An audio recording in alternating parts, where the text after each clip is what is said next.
علیک یا سیدی یا رسول اللہ وعلی آلک و اصحابک یا سیدی یا حبیب اللہ الصلاۃ والسلام علیک یا سیدی یا نبی اللہ وعلی آلک و اصحابک یا سیدی یا حبیب اللہ مولانا صلی وسلم دائما ابدا علی حبیبک خیر الخلق منظم عن جميع المحاسن وجوهر الحسن في غير منقسم يا أكرم الخلق ماليا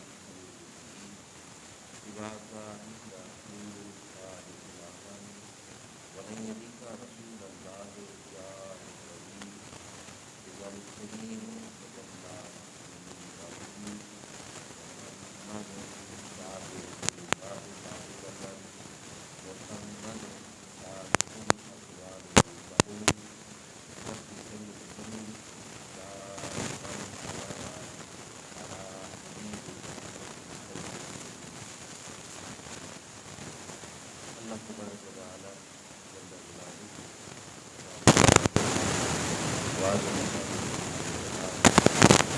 اور وجود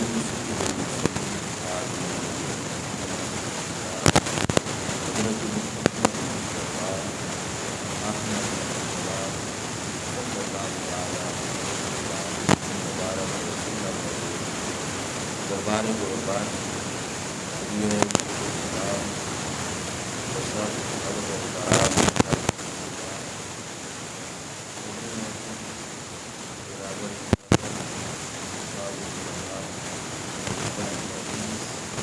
مفتی محمد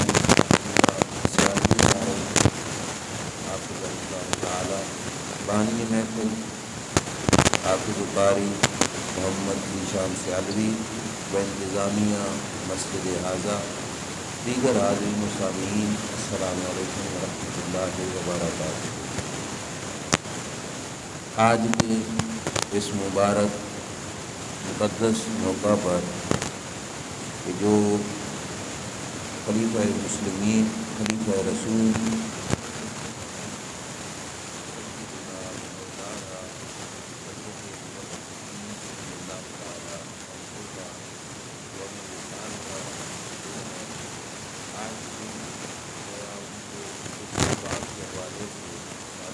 کے حوالے سے ان کی یاد میں اس محفل پاک کو سجایا گیا۔ دعا ہے اللہ تبارک و تعالی ہم سب کی کوشش کو اور اس انتظام کو اور ہم سب کی حاضری کو اپنے دربار میں شرف قبولیت عطا فرمائے۔ اللہ کریم مجھے آپ کو سچ حق بیان کرنے کی، اس پہ عقیدہ رکھ کے عمل کرنے کی توفیق عطا فرمائے۔ یقیناً جمعہ شریف کے خطبات میں بھی تو ویسے بھی آپ حضرات اس عنوان سے میرے بڑے بھائی ہیں، ان سے آپ بہت کچھ سماعت فرما چکے ہیں۔ میں مختصر وقت میں چند ایک باتیں ان کی بارگاہ میں سیدنا صدیق اکبر رضی اللہ تعالیٰ عنہ کی بارگاہ میں ہدیہ عقیدت کے طور پر پیش کروں گا، اس نیت کے ساتھ کہ وہ رسول اللہ صلی اللہ علیہ وسلم کے بہت قریبی ہیں اور وہ راضی ہو گئے تو اللہ تبارک و تعالیٰ بھی ہم سے راضی ہو جائے گا۔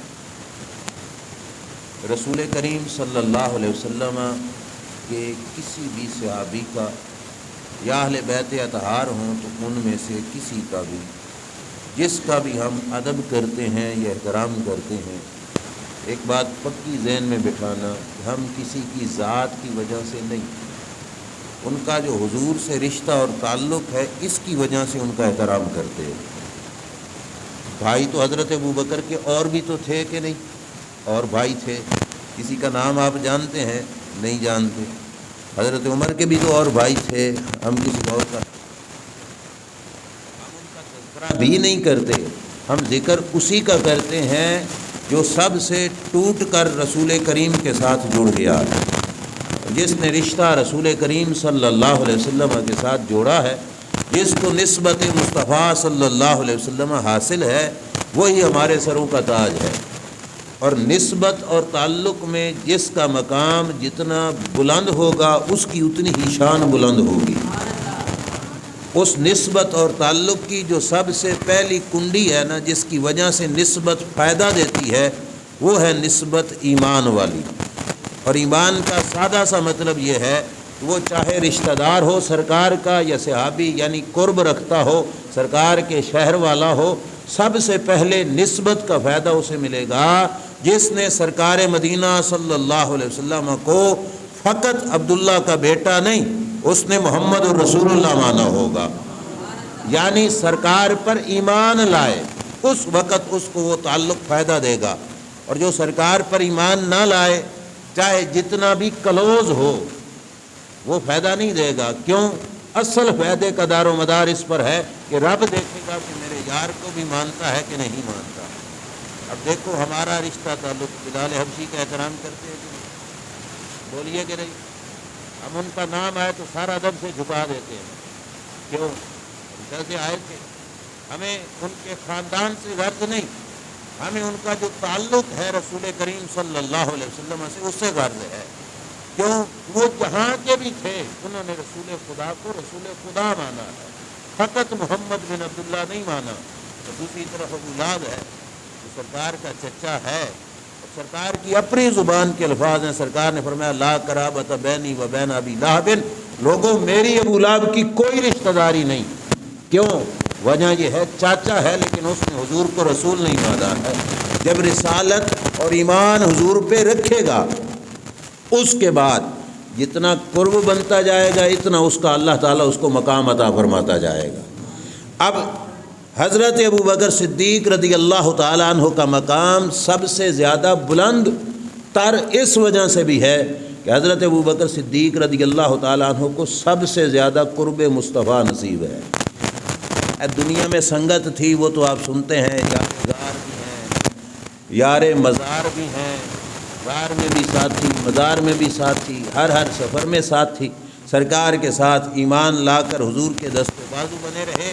لیکن مت سمجھنا کہ یہ کوئی اتفاق تھا کہ یہ یاری لگ گئی، نہ، اتفاق نہیں تھا۔ حدیث پاک ہے بخاری شریف کی، میرے آقا صلی اللہ علیہ وسلم فرماتے ہیں الارواح جنود مجندہ، فرمایا جیسے یہ جسموں کا ایک جہان ہے، فرمایا اسی طرح روحوں کا بھی ایک جہان ہے۔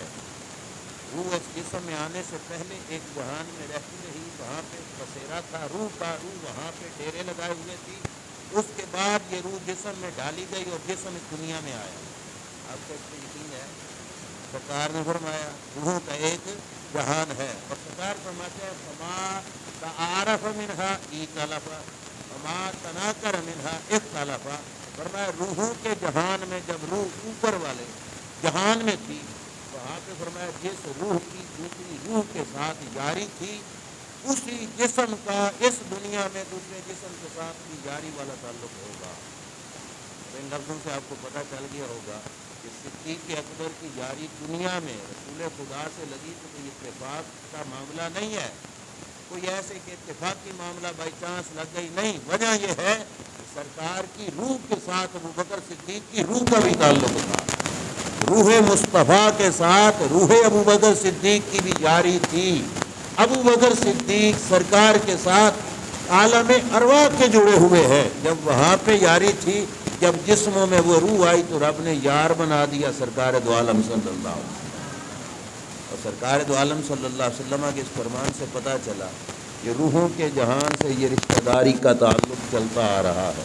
اور پھر وہ وقت آیا کہ جس وقت رسول خدا صلی اللہ علیہ وسلم نے اعلان نبوت کیا، توجہ کرنا، حضور کے ایک صحابی ہیں حضرت جبیر بن مطعم رضی اللہ تعالیٰ عنہ، وہ فرماتے ہیں کہ میں اپنے کام کی غرض سے دمشق کے علاقے میں گیا، تو دمشق کے علاقے کے لوگ چھتوں پہ چڑھ کے نا انتظار کر رہے تھے کہ کوئی قافلہ، کوئی لوگ مکہ شریف کی طرف سے آئیں تو ہم ان سے ملاقات کریں۔ تو حضرت جبیر بن مطعم جب دمشق کے علاقے میں پہنچتے ہیں اور وہاں پہ جا کے ان لوگوں کے ساتھ ملتے ہیں، وہ لوگ اپنے چھتوں سے اتر آئے، حضرت جبیر بن مطعم سے ملے اور مل کر انہوں نے پوچھا احرامی انتا، تو حرم کعبہ سے آیا ہے؟ جبیر بن مطعم نے کہا میں مکہ شریف کا رہنے والا ہوں، وہیں سے آیا ہوں۔ انہوں نے کہا یار یہ بتاؤ کہ حرم کعبہ مکہ شریف میں کوئی نبی امی کا ظہور ہو چکا ہے؟ نبی امی کا ظہور ہو چکا ہے۔ انہوں نے ان سے کہا بھئی میں کیا جانوں نبی امی کیا ہوتا ہے، اس کا مطلب کیا ہوتا ہے، یہ کس کا نام ہے، تو بات کھول کے بیان کرو تو میں پھر تمہارے سوال کا جواب دوں۔ ویسے مجھے کیا پتہ کہ نبی امی کیا ہوتا ہے، تم مجھے کچھ بتاؤ گے تو مجھے پتہ چلے گا کہ نبی امی کیا ہوتا ہے۔ تو انہوں نے جبیر بن مطعم کو پکڑا، ایک کمرے میں لے گئے، یہ کمرہ تصویروں سے بھرا ہوا تھا۔ انہوں نے کہا ان تصویروں میں کوئی تصویر کہ اس کے ساتھ ملتا جلتا بندہ کعبہ شریف مکہ شریف میں آیا ہو اور اس نے نبوت کا دعویٰ کیا ہو۔ اور جبیر بن مطعم نے نظر دوڑائی، کوئی تصویر جانی پہچانی نہ لگی، ساری انجانی تصویریں وہاں سے نکالا، دوسرے کمرے میں لے جانے لگے۔ دروازہ کھلا تھا تو تمام تصویروں میں ایک بڑی تصویر بنی ہوئی تھی پیارے مصطفیٰ صلی اللہ علیہ وسلم۔ جبیر بن مطعم کہتے ہیں میں نے دور سے پہچان تو لیا، لیکن اندر جا کے میں نے سوچا کہ پہل میں کیوں کروں، ان سے پوچھوں نا کہ یہ کس کا انتظار کر رہے ہیں، ان کو انتظار کس کی ہے، میں ان سے پوچھوں نا۔ تو اندر جب لے کے گئے تو حضرت جبیر بن مطعم نے کہا کہ میں نہیں بتاتا، پہلے تم بتاؤ کہ ان میں سے تم کس کا انتظار کر رہے ہو۔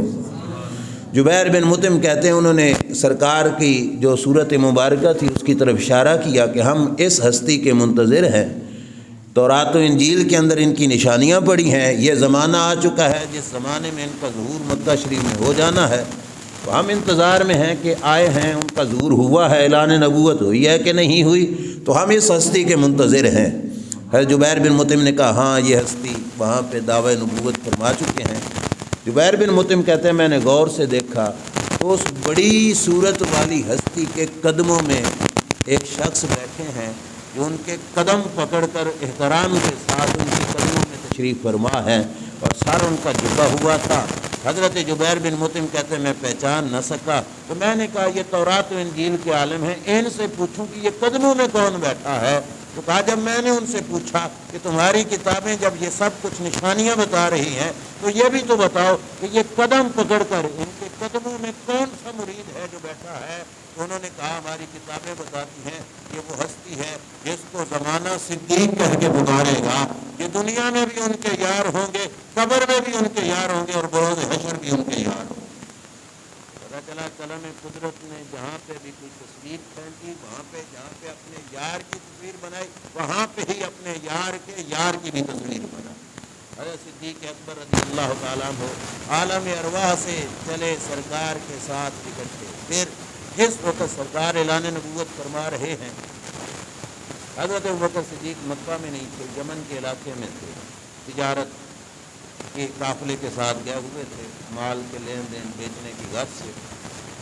وہاں پہ حضرت ابوبکر صدیق کو ایک آیا خواب یہ دیکھا ایک نور کا ٹکڑا جو آسمان سے ٹوٹتا ہے اور بکھرتا ہے، مختلف گھروں کے اندر مختلف جگہوں پہ بکھر جاتا ہے اس نور کے، اور پھر وہ نور کا ٹکڑا جمع ہو جاتا ہے۔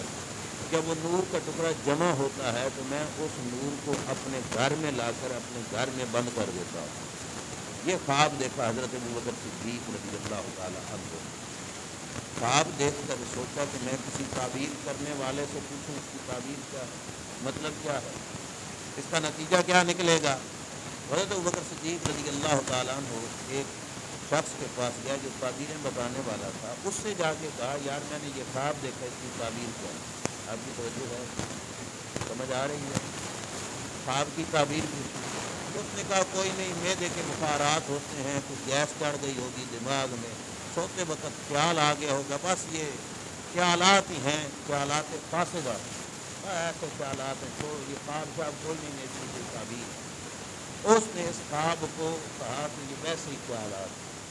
حضرت ابوبکر صدیق کہتے ہیں مجھے چین اور یقین نہ آیا، تو میں ایک اور راہب کے پاس گیا، میں نے جس سے جا کر کہا کہ میں نے ایسے ایسے خواب دیکھا ہے، یہ بتاؤ کہ اس خواب کی تعبیر کیا ہے۔ جب اس نے خواب سارا سنا، اس نے پوچھا کہ یہ بتاؤ کہ تم ہو کس علاقے کے؟ کہا میں مکہ شریف کا رہائشی ہوں۔ کہا قریش کے خاندان سے ہو؟ تو حضرت ابوبکر صدیق نے کہا ہاں خاندان تو میرا بھی وہی ہے۔ اس وقت اس شخص نے کہا، اور جو راہب تھا اس نے کہا اگر تم مکہ شریف کے ہو اور یہ خواب تم نے ہی دیکھا ہے، جیسے بیان کر رہے ہو وہ سچ ہے، تو میں تمہیں مبارک دیتا ہوں، اللہ نے اس دنیا میں جو اپنے آخری نبی صلی اللہ علیہ وسلم کو بھیجنا ہے، اللہ تعالیٰ اس نبی کی سنگت تجھے عطا فرمائے گا۔ حضرت ابوبکر صدیق نے خواب کی تعبیر سن لی، واپس آئے تو سرکار اعلان نبوت فرما چکے تھے۔ حضرت ابوبکر صدیق کی یاری، تعلق، نسبت، آپ کے ساتھ جو تعلق تھا وہ پہلے کا بھی تھا۔ جب سرکار کے پاس آئے تو لوگوں نے بتایا آپ کے اعلان نبوت کے بارے میں، حضور سے آ کے پوچھتے ہیں کہ آپ نے دعوی نبوت کیا ہے کہ میں اللہ کا نبی ہوں؟ آپ نے فرمایا جی ہاں۔ حضرت ابوبکر صدیق نے کہا یا رسول اللہ، نبوت کی پہچان کی خاطر کوئی نشانی وہ بھی تو بتائیے کہ جس سے پتہ چلے کہ آپ واقعی اللہ کے نبی ہیں۔ لجپال محبوب صلی اللہ علیہ وسلم نے فرمایا ابو بکر، جو یمن کے راہب نے تیرے خواب کی تعبیر بتائی تھی میری نبوت کی صداقت کے لیے، وہ تھوڑی ہے؟ جب آپ یمن میں تھے اور یمن کا راہب تمہیں تمہارے خواب کی تعبیر بتا رہا تھا، میری نبوت کی صداقت کے لیے وہ تھوڑی ہے؟ تو حضرت ابوبکر صدیق نے کہا اشہد انک رسول اللہ صلی اللہ تعالیٰ علیہ وآلہ وسلم، کہا بے شک میں گواہی دیتا ہوں کہ اللہ نے آپ کو اپنا رسول بنایا ہے۔ سرکار دو عالم صلی اللہ تعالیٰ علیہ وآلہ وسلم کی نبوت و رسالت پر ایمان لائے۔ جوڑ کہاں کا تھا؟ عالم ارواح کا۔ پھر یہ سلسلہ تعلق رہا، اب ایمان لا کے حضور کے مزید قریبی ہو گئے۔ وہ رشتہ، وہ نسبت جس سے فیض ملتا ہے، وہ حضرت ابوبکر صدیق رضی اللہ تعالیٰ عنہ کو نصیب ہوئی۔ اور یاری میں پکے کتنے تھے کہ جب بھی سرکار اعلان توحید کرتے نا، لوگوں کو کہتے ہو پڑھو لا الہ الا اللہ، پڑھو لا الہ الا اللہ، تو لوگ بجائے کلمہ پڑھنے کے سرکار کو الٹا تکلیفیں دیتے۔ مکہ والے بے خبر تھے اس توحید کے کلمے سے، سرکار کی پہچان سے۔ سرکار دو عالم صلی اللہ علیہ وسلم کے دشمن تھے، وہ حضور علیہ الصلوۃ والسلام کو تکلیفیں دیتے۔ البدایہ والنہایہ میں ہے، سرکار حرم کعبہ میں تشریف لائے، کعبہ کی دیواروں کے پاس کافر بیٹھے ہیں، ہجوم لگا ہوا ہے، جھرمٹ ہے۔ اللہ کے رسول صلی اللہ تعالیٰ علیہ وآلہ وسلم نے اس ہجوم میں آ کر فرمایا قولوا لا الہ الا اللہ تفلحوا، لوگو کلمہ پڑھو، اللہ تمہیں کامیابی عطا فرمائے گا۔ آج کلمہ کوئی بھی پڑھے آپ اسے الٹا خوش ہوتے ہو، محبت پیار کرتے ہو، اس کا ادب احترام کرتے ہو۔ ہمارا من ٹھنڈا ہو جاتا ہے کہ اس نے کلمہ ہمارے رب کا پڑھا ہے۔ وہ جہالت کا دور تھا، لوگ بے خبر تھے اور حضور علیہ السلام کے دشمن تھے۔ سرکار نے کلمے کی دعوت دی تو حضور سے لڑنے لگ گئے، سرکار کو تکلیفیں دینے لگ گئے۔ کوئی معاذ اللہ تھپڑ مار رہا ہے، کوئی مکہ مار رہا ہے، کوئی گالی بک رہا ہے، کوئی کسی قسم کی تکلیف دے رہا ہے۔ تو حضرت ابوبکر صدیق جو حضور کے سنگی تھے، ساتھی تھے، یار تھے، وہ ان تکلیف دینے والوں کے سامنے آئے، ادھر سے کوئی تھپڑ مارنے لگتا تو صدیق اکبر اپنا چہرہ آگے کر دیتے، یہ ہاتھ میرے محبوب تک نہ پہنچے، اس کی جو تکلیف ہے مجھے پہنچے۔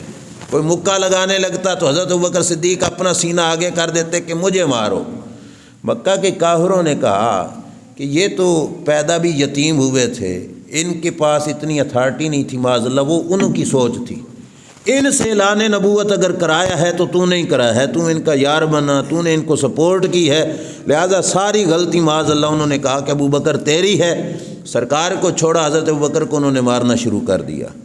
روایتوں میں آتا ہے کہ لکڑی کے بنے ہوئے جوتے تھے، وہ حضرت ابوبکر صدیق کے چہرے پہ مارتے رہے، اور اتنا چہرے کو مارا، اتنا مارا کہ حضرت ابوبکر صدیق کا چہرہ مبارک سوج گیا اور ناک اور رخسار کا فرق پتہ نہیں لگتا تھا۔ یہ رخسار سوج گئے، ناک کے برابر ہو گئے، پتہ نہیں چلتا تھا ناک کہاں پہ ہے، رخسار کہاں پہ ہے۔ اور سر مبارک میں اتنا مارا کہ بالوں کا گچھا، اگر سر میں کوئی ہاتھ پھیرتا تو ٹوٹے ہوئے بال اس کے ہاتھوں میں گچھے کی شکل میں آ جاتے۔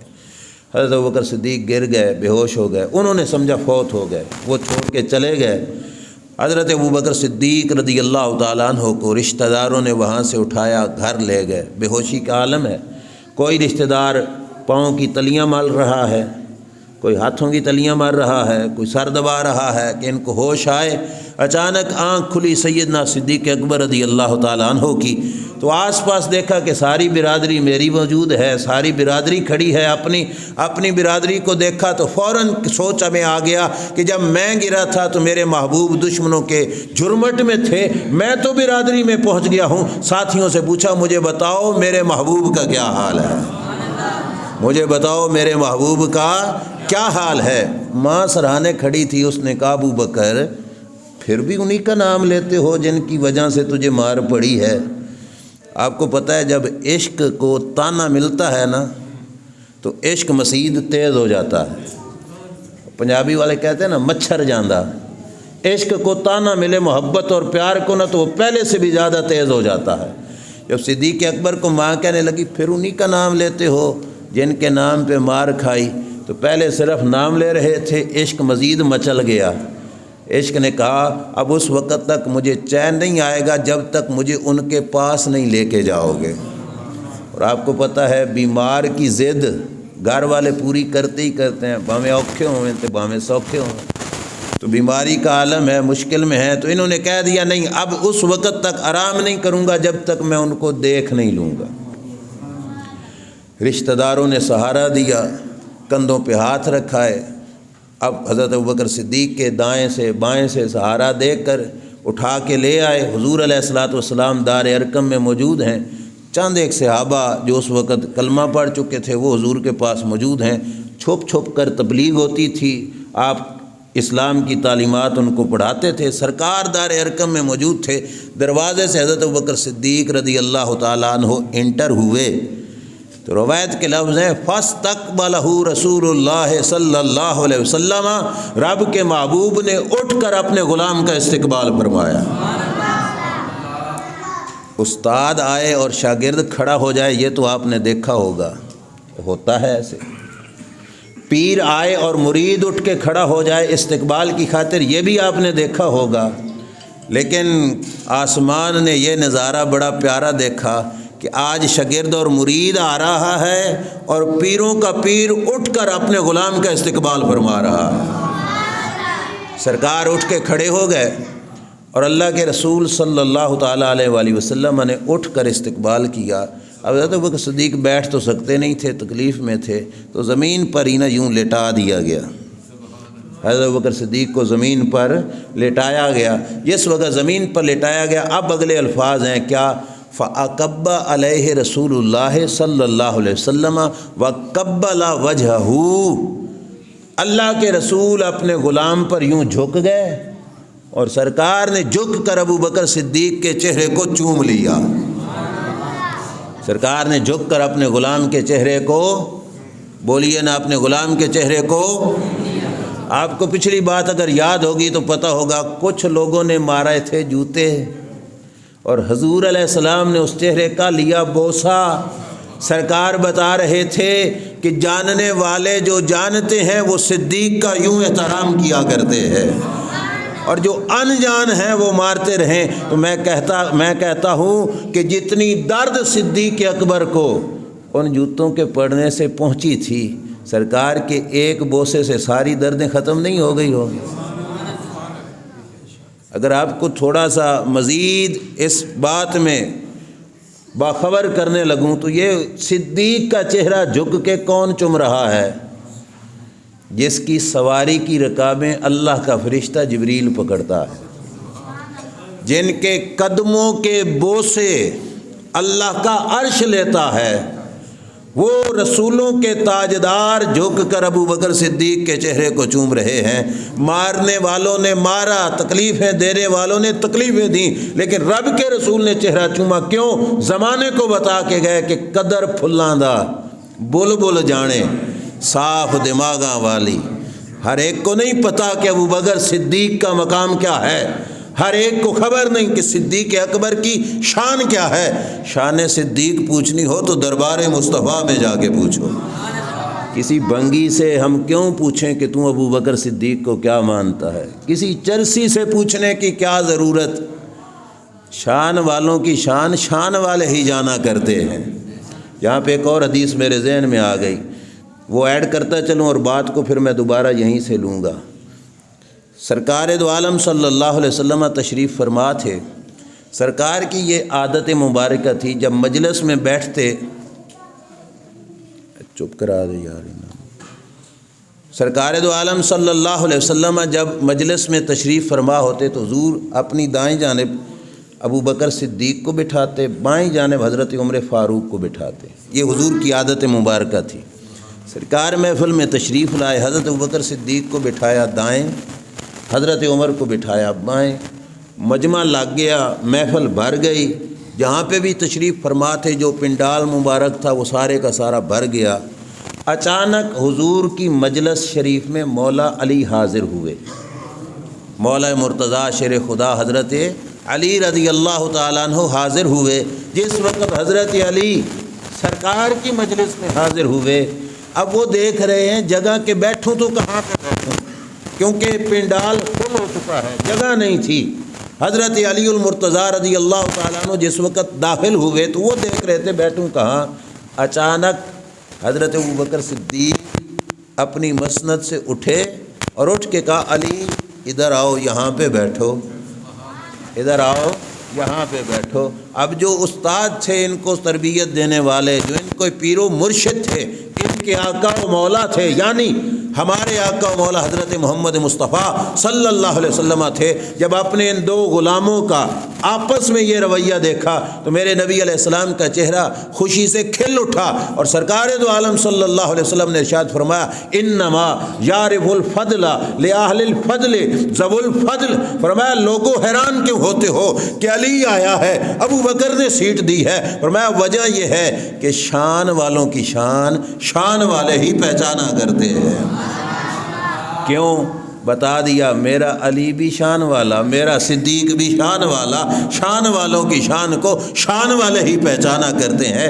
اب آئیے واپس اس حدیث کی طرف جہاں پہ سرکار اپنے غلام کے چہرے کو چوم رہے تھے اور کیا درس دے رہے تھے لوگوں کہ شان والوں کی شان کو شان والے ہی پہچانا کرتے ہیں۔ سرکار نے اپنے غلام کے ساتھ یہ محبت والا رویہ اختیار کیا۔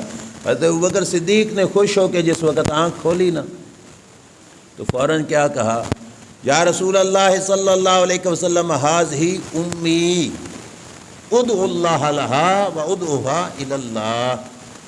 سرکار کی بارگاہ میں حضرت ابوبکر صدیق نے ایک ریکویسٹ رکھی، فوراً ابھی بیمار پڑے ہیں، ابھی تھوڑی تھوڑی ہوش ہے، جسم مبارک میں دردیں موجود تھیں جس وقت، وہ زمین پہ لیٹے ہوئے جب سرکار کی زیارت کرتے ہیں تو فوراً کہتے ہیں یا رسول اللہ یہ ہے میری ماں، اپنی ماں، اس وقت جنہوں نے کلمہ نہیں پڑھا، وہ میری ماں ہے، یا رسول اللہ سے ان کے حق میں دعا کیجیے اور پھر ان کو دین کی دعوت دیجیے تاکہ یہ بھی مسلمان ہو جائے۔ تھوڑا سا آپ نے مہربانی کرنی ہے، لفظوں پہ غور کیجیے۔ پہلے کہا دعا کیجیے، پھر کہا دین کی دعوت دیجیے۔ دین کی دعا پہلے اور دعوت، دعا کس کی سرکار کی، یہ رہی پہلے، اور دین کی دعوت کو رکھا بعد میں۔ بات سمجھ آ رہی ہے نا؟ کیوں؟ ابو بکر صدیق بتانا چاہتے ہیں لوگوں تبلیغ اور دعوت اس وقت تک فائدہ نہیں دیتی جب تک دعائے مصطفیٰ کا ساتھ نہیں ہوتا۔ اس تبلیغ میں نسبت مصطفیٰ نہ ہو وہ تبلیغ فائدہ نہیں دے گی، جس تبلیغ میں سرکار کی عطا نہ ہو وہ تبلیغ فائدہ نہیں دے گی۔ صدیق اکبر نے عرض کیا یا رسول اللہ پہلے کہا دعا کیجیے، پھر کہا دین کی دعوت دیجیے تاکہ میری ماں بھی کلمہ پڑھ لے اور میری ماں بھی مسلمان ہو جائے۔ یہ تھا تڑپ حضرت ابوبکر صدیق رضی اللہ تعالیٰ عنہ کی، اور سرکار کے سنگی یوں بنے جو دعوتیں دین کی سرکار دیتے تھے اسی طرح حضرت ابوبکر صدیق بھی لوگوں کو دین کی دعوت دیتے تھے۔ جو 10 جنتی صحابی ہیں نا جن کا بالخصوص 10 مبشرہ اور جن کو سرکار نے جنت کی بشارت عطا فرمائی، کیا نام ہے؟ 10 مبشرہ، 10 جنتی صحابی جن کو دنیا میں بشارت مل گئی تھی۔ ان 10 صحابہ میں سے 6 صحابہ بڑے پائے کے صحابہ ہیں نا جن کو دنیا میں ہی سرکار نے بشارتیں دی ہیں، ان 10 میں سے 6 صحابہ حضرت ابوبکر صدیق کی محنت سے اسلام لاتے ہیں، یعنی ان 10 میں سے 6 کو کلمہ ابو بکر صدیق نے پڑھایا۔ اب آپ خود سوچو ابو بکر صدیق کا مقام کیا ہے۔ آپ کو یہ بھی تو پتہ ہے کہ پڑھانے والا پڑھا دیتا ہے اور پڑھنے والا جتنے عرصہ پڑھتا رہے اس پڑھانے والے کو بھی اس کے پڑھنے کا ثواب ملتا رہتا ہے۔ آپ کے بچوں کو مسجد کے قاری صاحب آپ کے پڑھاتے ہیں، جب تک یہ بچے قرآن پڑھتے رہیں گے ثواب قاری صاحب کو ملتا رہے گا۔ عشرہ مبشرہ 6 صحابہ زندگی میں اسلام لا کر جتنا عمل کرتے رہے ان کے سارے عمل کا ثواب رب صدیق اکبر کو عطا فرماتا رہے گا۔ اب خود دیکھو جن کی محنت اتنی ہے ان کا پھر مقام بھی تو سب سے اونچا ہی ہونا ہے، ان کا مرتبہ بھی تو سب سے اونچا ہونا ہے۔ اور پھر سرکار کے ساتھی حضور کا قرب حضرت ابوبکر صدیق کو اتنا رہا جس وقت سرکار دو عالم صلی اللہ علیہ وسلم کو اللہ نے فرمایا کہ محبوب مکہ چھوڑیے مدینے جائیے، ہجرت کیجیے مکہ سے مدینہ کی طرف۔ سرکار کو اللہ کریم جل شانہ کی اجازت آئی۔ اس وقت حالت یہ تھی کہ مکہ کے جو دشمن کافر تھے، ابھی آپ نے سنا کہ حضور کو تکلیفیں دے رہے تھے، ان سب نے مل کر کی میٹنگ کہ اسلام تو روز بروز بڑھتا جا رہا ہے، اسلام کو ختم کیا جائے معاذ اللہ۔ میٹنگ میں نتیجہ یہ پایا گیا کہ معاذ اللہ جو اسلام کی دعوت دینے والے بانی اسلام ہیں صلی اللہ علیہ وسلم ان کو شہید کر دیا جائے۔ یہ پلاننگ ہو گئی۔ پلاننگ میں ان کو خطرہ محسوس ہوا کہ ہم میں سے جو بھی یہ کام کرے گا قریش کا خاندان اس سے بدلہ لے گا، جنگ چھڑ جائے گی، مخالفت ہوگی، دشمنی پڑ جائے گی، لہذا یہ کام کرے تو کون کرے۔ اس میٹنگ میں ابلیس انسان کی شکل میں ایک بابے کی شکل میں بن کے آیا اور اس نے کہا کہ ایسے کرو ہر قبیلے سے ایک ایک بندہ لے لو، ایک قبیلے کا، دوسری برادری کا، تیسری برادری کا، اور سارے مل کر نماز اللہ حضور کو شہید کرو۔ قریش والے بدلہ کس کس خاندان سے لیں گے؟ سارا نال تو دشمنی نہیں نہ پانی ہوں گے، سب کے دشمن تو نہیں نہ بنیں گے، لہٰذا کس کس سے بدلہ لیں گے؟ سارے مل کے حضور کو شہید کرو۔ سارا جتھا مل کر حضور کے گھر کا گھیرا کر کے کھڑا ہے کہ سرکار دو عالم صلی اللہ تعالیٰ علیہ وآلہ وسلم کو شہید کرنا ہے۔ میرے نبی علیہ الصلوۃ والسلام کو شہید کرنے کی غرض سے وہ سارے حضور کے گھر کے آس پاس کرے۔ اللہ نے آرڈر دے دیا محبوب چھوڑو مکہ جاؤ مدینہ۔ دشمن گھر کے آس پاس کھڑے ہیں، سرکار دو عالم صلی اللہ علیہ وسلم کو رب نے کہا محبوب زمین سے بھرو نا مٹھی مٹی کی، پھینکو ان کی جانب، ان کو اندھا کرنا میرا کام ہے، نکل کے ان کے درمیان سے چلے جانا محبوب تمہارا کام ہے۔ سرکار اس مقام سے نکل پڑے، وہ ہو گئے اندھے، سرکار چلے گئے اور اپنے بستر پہ سلایا مولا مرتضیٰ شیر خدا حضرت علی رضی اللہ تعالی عنہ کو۔ بڑی شان جس کو بستر حضور کا ملا۔ لیکن آگے بھی سننا، سرکار یہاں سے چل کے گئے کہاں؟ حضرت ابوبکر صدیق کے دروازے۔ کدھر گئے؟ آپ سیکورٹی کے معاملات آپ بھی جانتے ہوں گے، جس وقت کسی بندے کے پیچھے پولیس لگی ہوئی ہو یا گرفتاری کے وارنٹ اس کے آ چکے ہوں، اس وقت اس کے گھر والے بھی اسے فون کریں نا کہ کہاں پہ ہو، تو سیدھا بتائے گا کہ کہاں پہ ہوں؟ بولیے نا، سچی گل بتائے گا؟ نہیں۔ کیوں؟ کہیں یہ پولیس والوں کے ساتھ مل کر مجھے گرفتار نہ کروا دیں۔ اس وقت جس وقت لوگ جان کے دشمن بن چکے ہوں، بندہ اپنے سکے باپ کو بھی سیدھی بات نہیں بتاتا کہ میں کہاں پہ ہوں کہاں پہ نہیں۔ کیوں؟ اعتبار نہیں ہوتا کہ میری جان کا معاملہ ہے۔ کروڑوں سلام صدیق اکبر تیری عظمت کو کہ جب لوگ جان کے پیاسے تھے، خون کے پیاسے تھے، قتل کرنے کے درپے تھے، اس وقت اگر سرکار کو پورے مکہ میں جس گھر پر اعتبار نظر آیا وہ گھر سیدنا صدیق اکبر کا تھا۔ سرکار کو پتہ تھا کہ اس طرح میں ان کے گھر میں بھی چلا گیا تو مجھے سیکورٹی کے معاملے میں کوئی خدشات نہیں ہوں گے، ابو بکر جان پر کھیل کر بھی میری جان کی حفاظت فرمائے گا۔ سرکار گئے ابو بکر صدیق کے دروازے پر، اپنی مرضی سے کہ رب کی مرضی سے؟ بولیے۔ یا ہم اپنی مجلس میں بیٹھ کر، اپنی مسجد میں بیٹھ کر اپنوں کے ساتھ بات کرتے ہوئے تو کہہ رہے ہیں۔ دلیل کیا ہے؟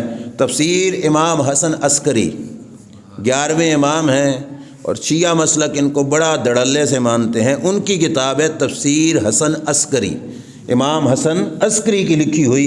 امام حسن عسکری اس کے اندر فرماتے ہیں کہ اللہ نے بھیجا تھا جبرائیل علیہ السلام کو، اور رسول خدا صلی اللہ علیہ وسلم کی بارگاہ میں جبریل یوں پیغام لے کے آئے تھے کہ ان العلی الاعلی یقرئک السلام و یامرک ان تستصحب ابا بکر رضی اللہ تعالیٰ عنہ۔ اے محبوب، اللہ تمہیں سلام بھی دیتا ہے اور اللہ تمہیں آرڈر دیتا ہے کہ مکہ سے جاتے ہوئے اس سفر کا ساتھی کسی اور کو نہیں بنانا، صرف ابو بکر صدیق کو لے کے جانا۔ اب دلیل بھی سمجھ آ گئی کہ نہیں، کہ سرکار اپنی مرضی سے نہیں، آرڈر کس کا تھا؟ اللہ جل شانہ کا آرڈر تھا۔ سرکار ابو بکر صدیق کے گھر گئے، حضرت ابو بکر صدیق سے کہا خلوت کا انتظام کرو، میں تم سے کچھ باتیں کرنا چاہتا ہوں۔ حضرت ابو بکر صدیق نے کہا گھر میں اور کوئی نہیں، تمہاری منکوحہ سیدہ طیبہ طاہرہ ام المومنین حضرت عائشہ صدیقہ رضی اللہ تعالیٰ عنہ ہے، آپ تشریف لائیے۔ سرکار اندر گئے، فرمایا اللہ نے آرڈر دے دیا ہے کہ مکہ سے مدینہ کی طرف ہجرت کیجئے۔ غلام یکدم پکار اٹھا صحبت یا رسول اللہ، سرکار مجھے بھی ساتھ لے کے جانا، میں بھی ساتھ جانا چاہتا ہوں۔ میرے نبی علیہ السلام نے فرمایا ابو بکر اللہ نے نام بھی تیرا ہی لیا ہے، اللہ نے نام بھی۔ سرکار حضرت ابوبکر صدیق کے گھر گئے اور حضرت ابوبکر صدیق کے گھر میں جا کے سرکار نے کچھ دیر آرام فرمایا، کچھ دیر۔ اب مجھے بتاؤ وہ بستر کس کا ہوگا؟ صدیق کے گھر کا، اور آرام کون کر رہے ہیں؟ سرکار دو عالم صلی اللہ علیہ وسلم۔ ہم ان کو بھی سلوٹ کرتے ہیں جن کو بستر سرکار کا ملے، اور ان کو بھی سلوٹ کرتے ہیں جن کے بستر کو سرکار مل جائے۔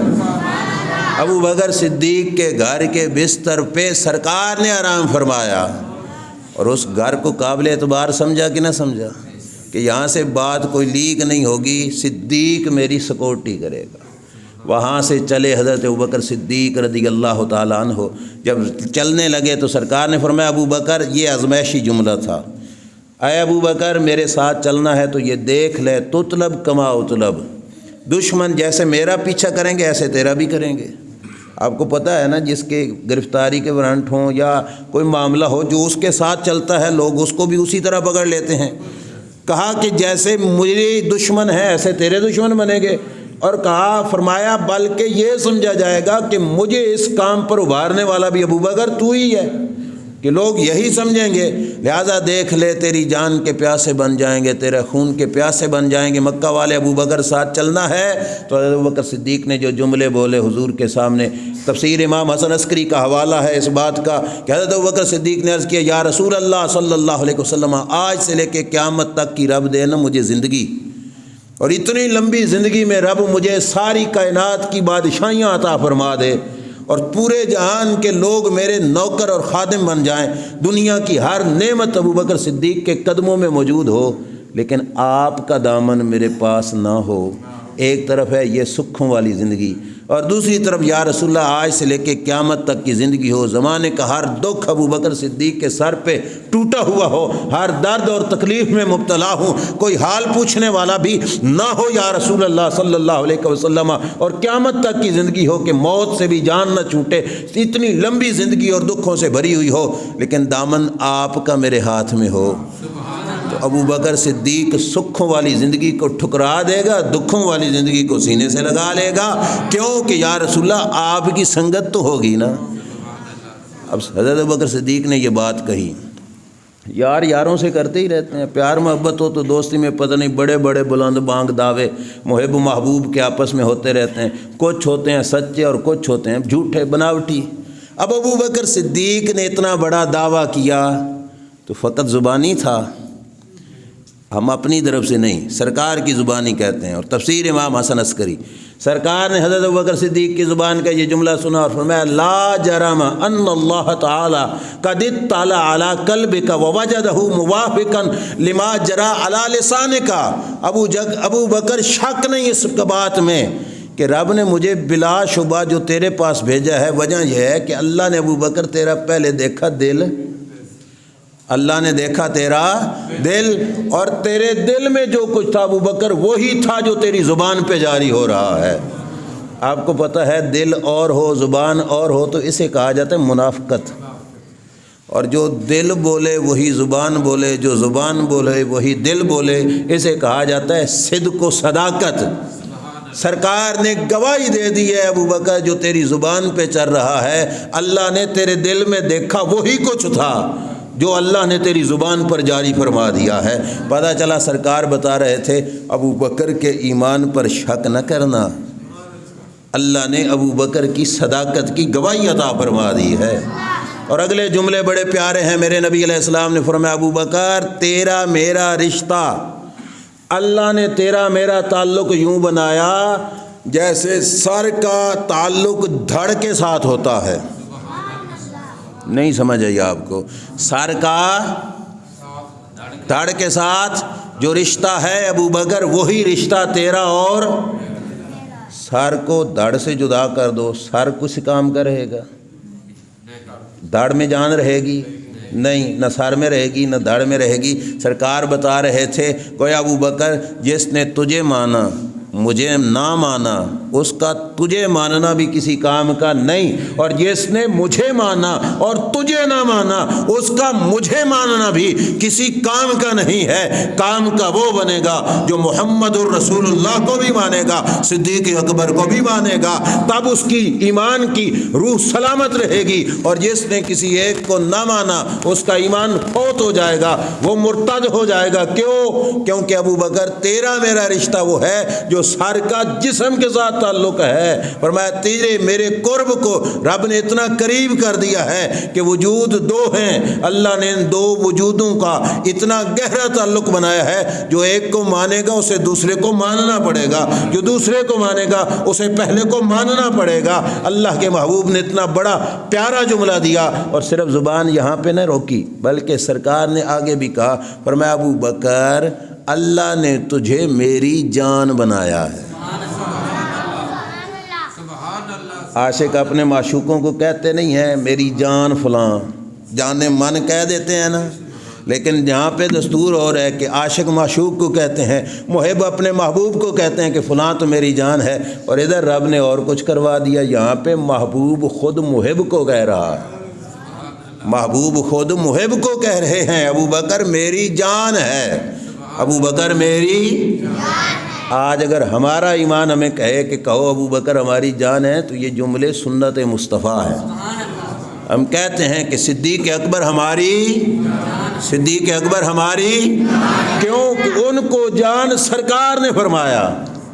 صدیق سنگ رل گئے، یہ ہدیہ عقیدت پیش کر کے چل پڑے. جس وقت چلے تو سرکار دو عالم صلی اللہ علیہ وسلم نے غار ثور میں قیام کرنا تھا، اور اس پہاڑی پہ چڑھ کرو اوپر غار ثور ہے. جن کو حاضری کی سعادت نصیب ہے، حرم کعبہ میں گئے ہو، ان کو پتہ ہے کہ ثور کی پہاڑی جبل ثور جس میں غار ثور ہے وہ اتنی بلند ہے کہ اگر کوئی انسان یوں اوپر کر کے سر دیکھنا لگے نا غار ثور کا منہ تو سر سے پگڑی گر جائے گی، اتنی بلند ہے. کئی گھنٹے لگتے ہیں زمین سے وہاں تک جانے میں. آج 1400 سال بعد بھی کچھ نہ کچھ راستے بن بھی گئے، لیکن پھر بھی چڑھنا ہر کسی کے بس کا کام نہیں. کوئی ورلا ہی ہے جو توڑ چڑھ سکتا ہے، جوان بھی اوکھی طرح چڑھتے ہیں. لیکن اس پہاڑی پہ جب سرکار چڑھنے لگے نا تو گلاب کی پتیوں سے نازک تلیاں اور مکہ شریف کی پتھریلی زمین، اور سرکار کو پہنچی نا تکلیف. تو صدیق جیسا عاشق وہ تکلیف کیسے گوارا کرے؟ صدیق اکبر نے عرض کیا یا رسول اللہ صلی اللہ علیہ وسلم آپ پیدل نہ چلیے. آپ خود سامنے بیٹھ گئے. عرض کیا یا رسول اللہ میرے کندھوں پہ سوار ہو جائیے، میں آپ کو کندھوں پہ اٹھا کر غار ثور تک لے کے جاتا ہوں. جن حضرات نے دیکھی ہے ان کو مبارک اللہ سب کو بھی دکھائے وہ جبل ثور، اتنی بلند و بالا پہاڑی. اور جو کندھوں پہ بیٹھ رہے ہیں وہ کتنی عمر کے ہیں؟ 53 سال کی عمر ہے. سرکار کی عمر کتنی ہے؟ بولیے کتنی؟ آپ میں بھی کچھ بزرگ بیٹھے ہوں گے جن کی 50 سے اوپر عمر ہے. سرکار کی عمر ہے 53 سال، اور ابو بکر صدیق کی عمر شریف ہے 51 سال. 51 سال کا بزرگ بابا 53 سال کی بزرگ ہستی کو کندھے پہ بٹھا کر صرف پلین سڑک پہ نہیں جا رہا، پہاڑی چڑھ رہا ہے. کروڑوں سلام ابو بکر صدیق تیری عقیدت کو کہ سرکار کو کندھوں پہ بٹھا کے حضرت ابو بکر صدیق اس پہاڑی پہ چڑھ کے لے کے گئے. اور حضور علیہ الصلوۃ والسلام کو بڑھاپے کی عمر شریف، صدیق اکبر کی عمر شریف بڑھاپے کی، اور سرکار کو غار ثور تک ابو بکر صدیق لے کے گئے. 3 دن اور 3 راتیں وہاں پہ سرکار ٹھہرے. کتنا عرصہ؟ 3 راتیں. روٹی کوئی نہیں کھائی ہوگی یقیناً. اور سفر کے دوران انسان مسافر ہے، راستے میں قیام ہو رہا ہے، اس جگہ پہ روٹی سرکار کو کہاں سے آتی رہی؟ ہمارا یہ تو ایمان ہے رب چاہتا تو چشمے ہی ابال دیتا، دے سکتا تھا، لیکن رب نے کہا جہان والوں کو بھی تو دکھاؤ نا کہ صدیق کا گھرانہ کتنا باوفا ہے۔ 3 دن کی روٹی ابو بکر صدیق کے گھر سے جاتی رہی، سرکار کے ابو بکر صدیق کے گھر سے جاتی رہی۔ اب 3 دن میں کتنے ٹائم کھاتے ہو جی؟ 3 دن کے ساتھ 3 کو ضرب دو تو کتنے ٹائم بنیں گے؟ 9 ٹائم۔ 9 نہیں کرتے، چلو 2 ٹائم بھی اگر سرکار نے کھایا ہو تو پھر کتنے ٹائم بن گئے؟ 6 ٹائم۔ میں تو اکثر کہتا ہوں چلو 6 بھی نہ کرو، ہر روزانہ 1 ٹائم بھی کھایا ہو تو پھر بھی کتنے ٹائم بن گئے؟ 3 ٹائموں کی روٹی صدیق اکبر کی جگر کا ٹکڑا حضرت اسماء رضی اللہ تعالی عنہا گھر سے بناتی اور حضور علیہ السلام کو غار ثور میں دشمن کی نگاہوں سے بچا کر پہنچا کے آتی بھی اور واپس اترتی بھی۔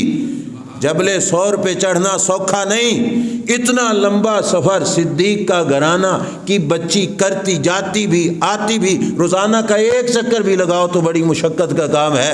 قربان جائیں ابو بکر صدیق، جن کی اکیلی ذات کو نہیں، جن کے گھرانے کو بھی رب نے مصطفیٰ کا فرما بردار بنایا صلی اللہ تعالیٰ علیہ وآلہ وسلم۔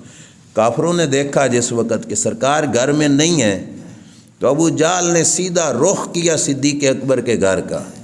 میرے استاد محترم حضور اشرف العلماء غزالی زمان راضی دوران حضرت علامہ محمد اشرف سیالوی رحمۃ اللہ تعالی علیہ فرمایا کرتے تھے کہ مکہ کے کافروں کو بھی پتہ ہے کہ اگر نبی اپنے گھر میں نہیں ہوں گے تو دوسرا ٹھکانہ ہے صدیق اکبر کا گھر۔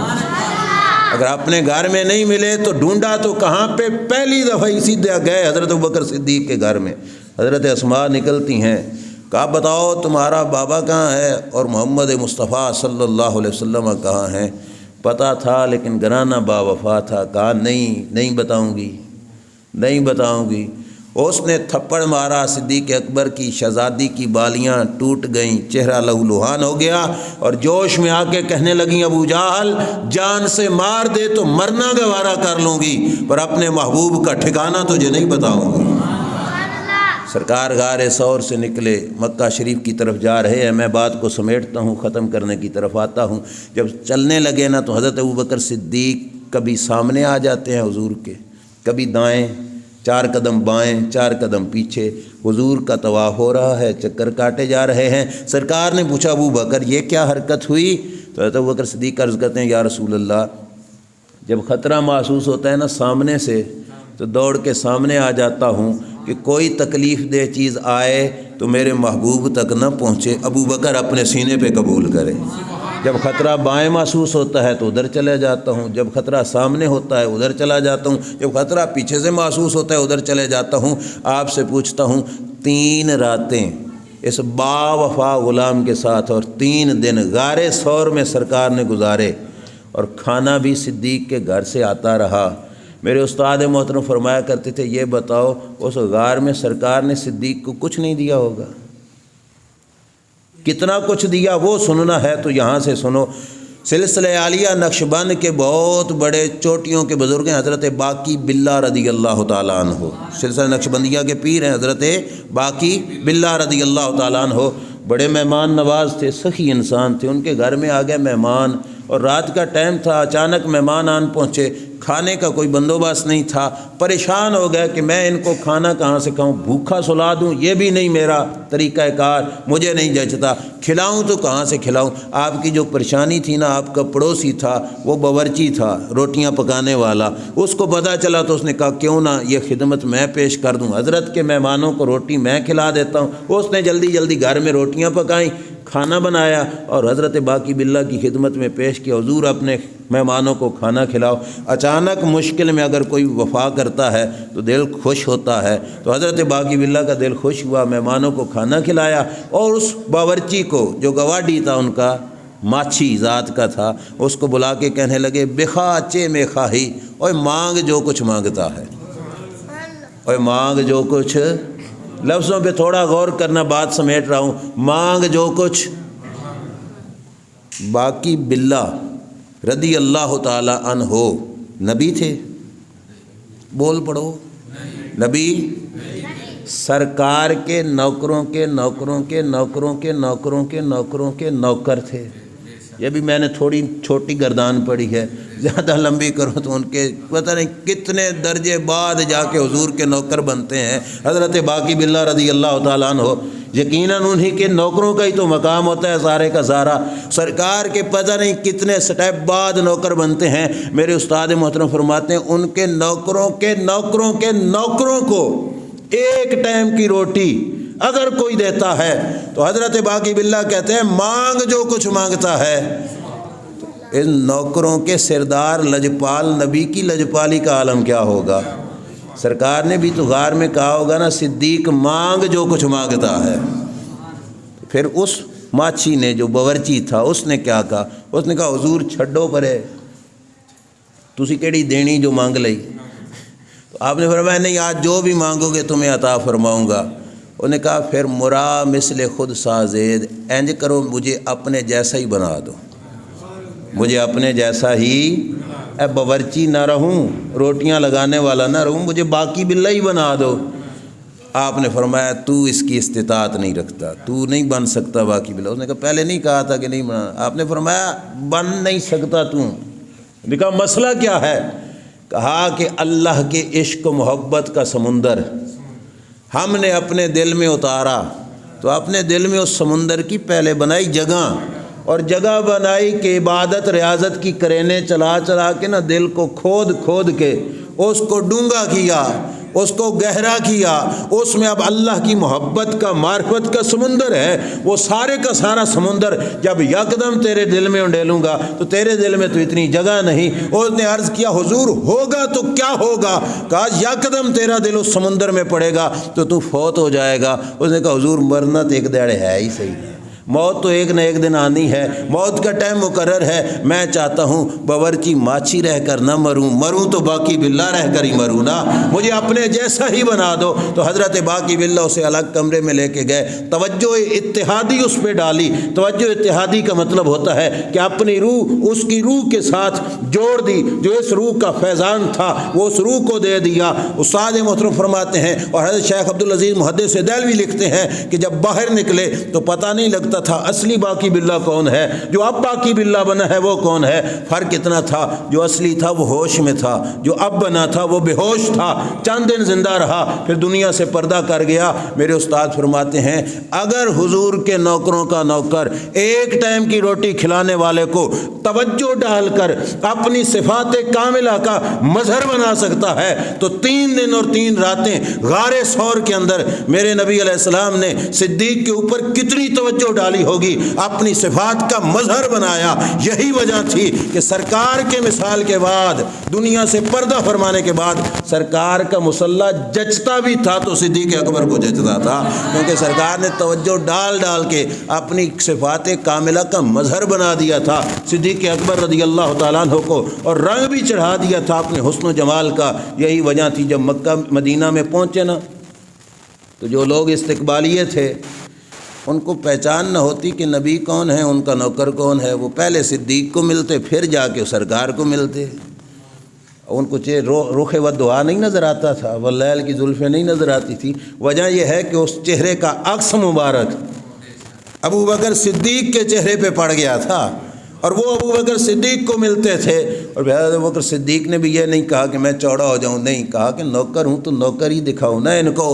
تو فوراً چادر حضور کے سر پہ تان کے کھڑے ہو گئے تاکہ آنے والوں کو پتہ چلے آقا یہ ہیں، نوکر یہ ہے، یہ ان کے غلام ہیں۔ اور میرے نبی نے اس لجپالی کا صلہ کیا دیا۔ مسجد شریف میں حضور داخل ہوتے ہیں، ایک ہاتھ میں ہاتھ ہے حضرت ابو بکر کا، دوسرے ہاتھ میں ہاتھ ہے حضرت عمر رضی اللہ تعالیٰ عنہ کا، دونوں ہاتھ حضور کے ہاتھ میں ہیں۔ دیکھنے والے بڑے حیران ہو رہے تھے کہ یہ چاند اور یہ 2 ستارے کس رنگ میں مسجد میں آ رہے ہیں۔ میرے نبی علیہ السلام نے وہی پکڑے ہوئے ہاتھ فوراً ہوا میں بلند کر دی، اونچے کر کے فرمایا ہا قضا نباس یوم القیامہ، ہمارے یہاں پہ اکٹھ دیکھ کر حیران نہ ہو، ہم تو حشر کے میدان میں ہی یوں ہی اکٹھے قبروں سے اٹھیں گے۔ یہ سرکار کی حضرت ابوبکر کی جو مزار اکٹھی بنی یہ بھی کوئی اتفاقی بات نہ سمجھنا۔ میرے نبی علیہ الصلوۃ والسلام کا فرمان ہے کہ قبر وہیں پہ بنتی ہے جہاں سے بندے کا خمیر ہوتا ہے۔ سمجھ لگ رہی ہے نا؟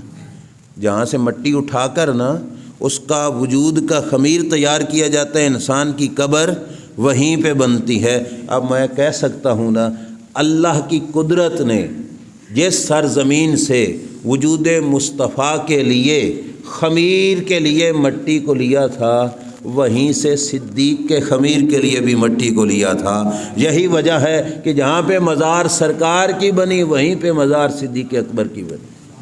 اور یاریوں میں لوگ بڑے بڑے کمال دکھاتے ہیں، کوئی کہتا ہے میرے یار نے یوں کیا تو میں بھی ایسے کروں گا، میں بھی ایسے کروں گا۔ اپنے یار کی نقلیں ہر کوئی اتارتا ہے، لیکن جو صدیق کو رب نے دیا تھی نا شان، وہ کسی یار کیوں نہیں ملی؟ کیوں؟